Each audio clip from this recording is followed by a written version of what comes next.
Hey gals, it's Kristen, and I'm here for my 23-week pregnancy update. Uh, my room's kind of a mess. I'm sorry about that. And I'm late again with this week's update. It's just been so busy, and this week has been not a great week overall. So, Sunday was a good day, but I really overdid it. We walked like a mile and a half all in one go, which usually we don't walk that much at a time. I usually break it up a little bit because I'm still getting into the walking habit. And then I decided to do some meal prep, which has actually really been super helpful this week. But it was the first time I'd done it, so it took a long time figuring out how to streamline everything and how I wanted to get everything done. So I just overdid it, and then I had taught classes on Monday, and then I did an interview which was amazing with Sarah Buckley. So if you check out my podcast, the Birth, Baby, and Life podcast, you'll be able to listen to that. It'll go live tomorrow morning. So if you watch this video today, because I'm going to try and post it today, you'll have to wait till tomorrow morning. But then you can go to birthbabylife.com, and it should be the first podcast there on the list. Or if you're subscribed in iTunes, you'll get it. So that was really exciting. But she's in, way different hemisphere, way across the globe. So it was late at night for me to do the interview, but it was amazing but tiring. And then just the last couple days have been tiring, and I ended up making a couple of trips which were kind of unnecessary trips. And we have had like emotional issues with our kids, like just talking over something that we knew was going to be really disappointing to one kid that we had decided not to do, which wasn't bad, but it's still hard for you as a parent when your child's going to be disappointed. And then another child having issues with behavior, and that's always draining. So it's just been a lot, and I don't know. And Scott and I have had spats about things this week, which that's never good. And it's just like, I just sort of feel like, God, why right now? And then the business had another rough month last month, which is 2 months in a row where our income just wasn't really enough to meet our expenses, which is always terrifying. So, it's like, why? I'm like in the place where I'm like, why, God? I could deal with all of the emotional parenting stuff much better if, there's just enough money to pay the bills. So, and I don't want to knock God or anything. We've had some tight months before, and we've always been provided for, but it's sometimes really tough, and you wonder, why me? And so hopefully some of y'all wonder that sometimes too. But anyways, like all in all, I feel like it's been a positive week. It's just been emotionally exhausting. And like as far as impacting things with the pregnancy, this baby is super active, which I love. I know I've mentioned that before. But there's been a couple times where I am having Braxton-Hicks contractions at this point, but only every once in a while. Which is nice, actually. I started having them much earlier with the last few babies, so it's been nice not to have them quite so early with this baby. But I just feel like weird down there. I don't know how else to explain it. I don't feel it right now. It may have been related to really being on my feet a lot. It's not like any ligament pain or anything. I do get that sometimes. It was just a weird feeling, like almost like a down here, like where my womb is, like a heavy feeling, or like almost a tingling feeling, like, like if you've slept on and your hand's gone to sleep or something, your arm's gone to sleep, and there's that tingly feeling, your foot goes to sleep. It wasn't quite like that. Like, I wouldn't say that it felt like that strong even, but it was just sort of a feeling of being unsettled. Like, I didn't like it. And I chalk it up to stress. So I'm trying to take it a little bit easier. I'm still having a really hard time making myself lay down, and have a rest. And I really feel like I should be prioritizing that right now. But I just feel like, especially with the business stuff, I feel like I've got to hustle. I have to make this happen. And that 30 minutes is 30 minutes that I could be doing something else, which is not, that's not really a good state of mind, because like, for example, yesterday I didn't get a lot productive done. It would have been much more productive for me to lay down and take a nap and give myself a break. But I didn't do that. And if I had done that, I probably would have gotten much more productive stuff done. But anyways, so yeah, it's just, life is just, I'm feeling stressed right now. I'm trying really hard to relax. One of the things I've been doing is keeping a gratitude journal. So I've been writing down things I'm grateful for, and I feel like it's definitely making a difference, because I stop and I notice things that I'm grateful for on a more regular basis. Like right now, spring is finally in full tilt here in northern Michigan. And so when we first started walking every day 3 weeks ago now, you know, there was a bud here and there, but now like everything is green and beautiful. And even the last most reluctant trees, which are usually the younger trees, actually seem to be the ones that bud out. I think it's because they're lower to the ground. But I mean, I'm looking out my window right now and they're just budding out. And it's beautiful, and so I'm trying to notice that, you know, how beautiful it is, and listening to the birds. And I've never been like a huge bird person, but I'm trying to be more aware of it because my kids enjoy the birds. And so listening to the different bird songs and all the different things that the kids are excited about, and they're excited about being able to go out and play. I'm excited that they can go out and play. And it's just, so I'm trying to notice little things, but it's hard. But aside from like that weird, like just, I'm too stressed, I need to chill out and find a way to counteract this for this baby feeling, which I guess is the best way I can describe it. I mean, I feel pretty good. I just feel like, not necessarily that it's time to slow down, but it's time to be more intentional about taking those pockets of time to make sure that I'm taking care of me. Kind of like I'm trying to be intentional about making sure that I eat. And I'm making sure that I'm being intentional about making time to walk. I need to also be sure that I'm taking some time to rest, and probably going through some of my pregnancy relaxation, because that's helpful to me.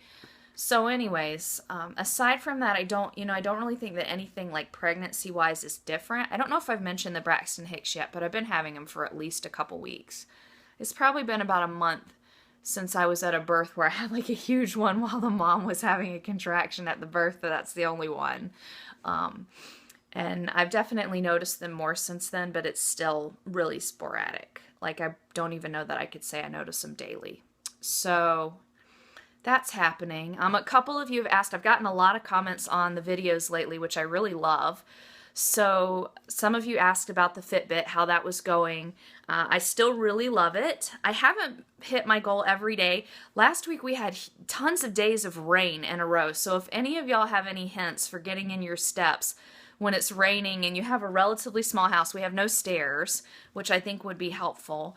But we have no stairs, so it's like walking back and forth across the house gets a little boring, though I've tried to do it while I'm reading. But any tips for getting in steps in the rain, that would be helpful. We don't live close enough to a mall or anything for me to go to the mall and walk. So that's not an option, unless I happen to be going into town anyways. But otherwise, it's really nice. I love its little nag function at 10 till. If you haven't gotten in all your steps, it asks you if you want to go for a walk, and it's got cute little ways that it asks you. And so I usually get up and I head for a walk when it prompts me, at least taking some steps. Even if I'm really working on something like at the desk, I try and get up. And I found that that's helped create better habits too. Like today, while I was working on the podcast that I was talking about with the interview, I was getting that processed. When I knew that a processing step was going to take the computer a few minutes instead of just sitting there or checking Facebook or something, I got up and actually kind of just walked around some, just to get some steps in, move, go look out the window at the beauty. So it's definitely already starting to change some of my habits. Let's see, what else do I like about it? I think I like that the most, that I'm out walking much more regularly. This week I'm much more consistent getting in more steps now that we don't have any rain for a bit. And I took my kids to a 4-H meeting on Tuesday night. And while they were having their meeting, I walked some because we were we were an outdoor place, so I could walk around some and just look at the, pretty views and get some steps in while they were having their meeting because they didn't need me. So that's been nice. I like the heart rate monitor on it. I like it keeps like graphs of your health, so I can see that over the past 3 weeks as I've gotten more consistent, I guess 3.5 weeks now, my average resting heart rate is getting lower, which is a healthy sign. I think it'll probably start coming back up again because of where I'm getting towards the end of pregnancy. I'm really curious to see what it is non-pregnant, but I'm happy to see that apparently the daily walking is impacting my health in a beneficial way. I actually see it's telling me right now, feed me steps, because I need to go walk. So I need to finish up with you ladies so I can get my steps in. I like the hike tracker. I think I mentioned that, so I can actually track exercise. Now that I've gotten the hang of it, it takes me a second to get that going, and then we're off, and it tells us how long the hike took and how far we went, and if I've got my phone with me, it'll map the hike, which is fun.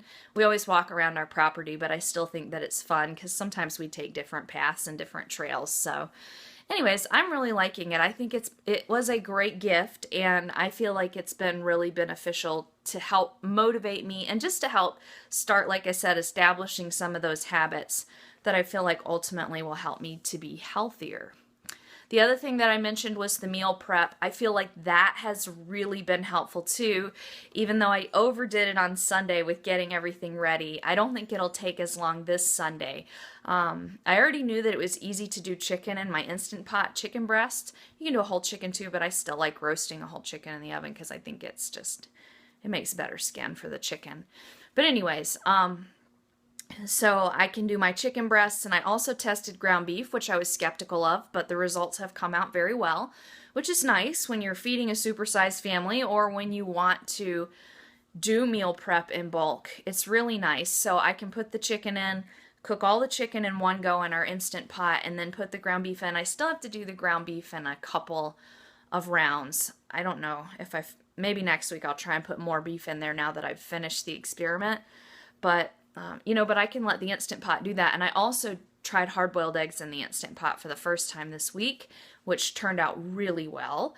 And I made a perpetual salad, which I've talked about some before. So I cooked all the meat, and then I divvied that up by meals. I think I needed like 7 servings of chicken and maybe 5 of beef. And then the perpetual salad is just in a big jar, and then the eggs I just put back in egg cartons. But so I had all of that divvied up by meal and put in the freezer, and the chicken was in sort of different portions because for the lunches we don't eat as much as we do for an entree at dinner. And one of the things that I really wanted to focus on and why I wanted to do the meal prep is because I really wanted to get back to doing lunches. I was letting Cassidy do lunches, which I think she was getting kind of grouchy about. And I also didn't feel like the quality of the lunches was good because when she loses her inspiration, which all of us have been there, so I understand, which is why I said I'll do it again, and I wanted to try the meal prep stuff. But I really wanted to get to where I felt like the kids were eating more nutrient dense, and then also Scott and I were eating less carbohydrate overall.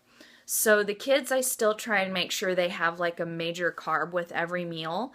So like sweet potato or rice. I'm still letting them do tortilla once a week and pasta once a week because they're easy on the budget and the kids really like them.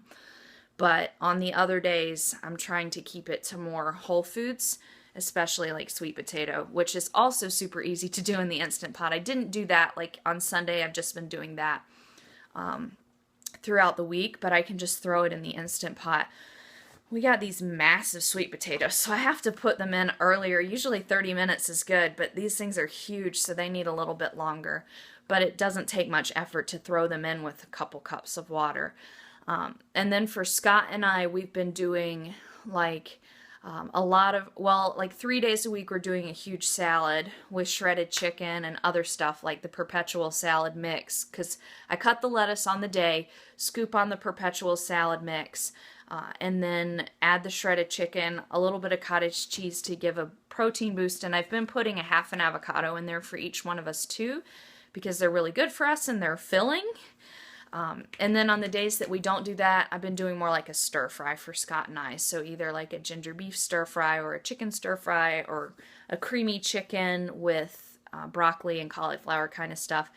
That was a little hard for me. I just did the vegetables from frozen, and the broccoli and the cauliflower florets are pretty big. And I think next week I'll mince at least mine because I was having a hard time with the really big ones. It just, pregnancy finickiness is funny. And I definitely liked the creamy chicken and the beef better than just the stir-fried chicken that had been done in the Instant Pot and then reheated. It got a little dry. Not bad, but I'm not a huge chicken fan anyways. So anyways, those meals worked really well. And I also did the same for suppers. Like I had all of our suppers planned out and the meat's done for those, so it doesn't take much effort. We did still do a roasted chicken, chicken soup one night, because that's a nice meal to follow, roasted chicken. Let's see, I did a chili one night. I put beans in it this week because I realized I hadn't made enough ground beef. I think I'm going to try and go for more of a ground beef and like full veggie chili next week, but I need to make sure that I get more veggies to fill it out than I had. Like maybe some zucchinis and squashes and stuff.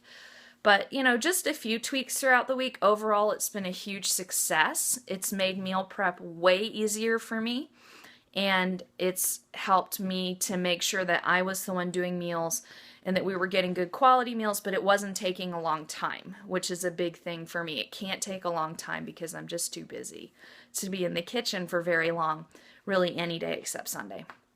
So this week I'll try and streamline the prep, or I'll break the prep up a little bit, or I won't go for a 1.5 mile walk and then spend 2.5 hours in the kitchen. But I think that, I think it'll work very well and it'll be helpful. And my hope is that with less of the junky carbs, the kids will do better, and also maybe I will do better and not get so much carb weight padded on there, because I want baby weight, but I don't want carb weight, so I'm trying to just really stick to nutrient-dense stuff. I am still getting more carbs like than I'm giving Scott, because I'm still having my 4 glasses of milk a day for the brewer diet. Scott makes me a piece of toast with my eggs in the morning for breakfast. So I am still getting more carbohydrate, but it's just not at every meal.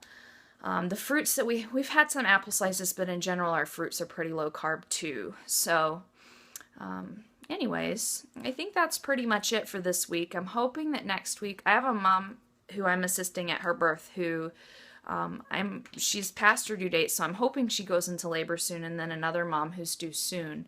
So I'm hoping I might have some births coming up, which I think I really enjoy them. And that's kind of a nice break from the monotony of life for me, honestly. But we don't have like a huge string like a few weeks ago, so I don't think I have to worry about being exhausted by births. But I'm looking forward to that. Otherwise, I think things are going pretty well. I'm getting excited. Next week is like 24 weeks, which for me is like a milestone. I usually start thinking forward towards the birth much more once I hit that point, which is another reason why I really want to make laying down a priority so that I can listen to my pregnancy tracks and my birthy tracks and things like that and just start kind of getting in that focus. Interviewing Sarah Buckley was an amazing way. It's an amazing way to start looking forward to the birth of your baby. I mean, I'm looking forward to meeting the baby, but even I, 7 babies in, I run a natural childbirth website, I'm a student midwife, and sometimes I'm thinking like, whoa, I actually have to go through labor again. That's gonna suck. But doing that interview with Sarah, it's like, yes, I get to do that. I get to be that powerful woman again. Hear me roar. So anyways, that's kind of what I'm thinking. But I'll finish up now so that I can go and get my steps in the next 2 minutes to hit my 250 an hour. That's its little goal for that. And then overall, I'm at an 8,000 step a day goal. But I will talk to you next week. I hope you have a blessed week. Hopefully I'm going to get this up this afternoon for you, and I will talk to you soon.